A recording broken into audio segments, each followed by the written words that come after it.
విజ్ఞప్తి. పల్నాడు జిల్లా మొత్తం 144 సెక్షన్ అమల్లో ఉంది. ప్రతి ఒక్కరూ స్వచ్ఛందంగా పోలీసు వారికి సహకరించి షాపులు క్లోజ్ చేయాలి. ఎవరైనా పోలీసు వారి ఉత్తర్వులు ఉల్లంఘించి షాపులు కనుక ఓపెన్ చేసినట్లయితే చట్టరీత్యా చర్యలు తీసుకుంటాము. ప్రతి ఒక్కరూ దయచేసి పోలీసు వారికి సహకరించండి. ప్రతి ఒక్కరూ షాపులు క్లోజ్ చేసేయండి. ఇద్దరు అంతకంటే ఎక్కువ మంది గుమిగూడి ఉండరాదు. ఎవరైనా లా అండ్ ఆర్డర్ సమస్యలు సృష్టిస్తే మాత్రం చట్టరీత్యా చర్యలు తీసుకుంటాము.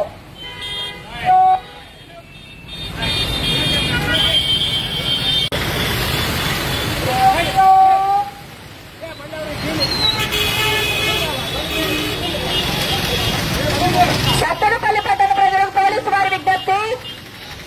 పల్నాడు జిల్లా మొత్తం 144 సెక్షన్ అమల్లో.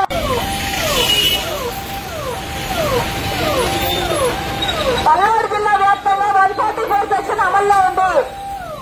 దయచేసి పోలీసు వారికి సహకరించి షాపులు మొత్తం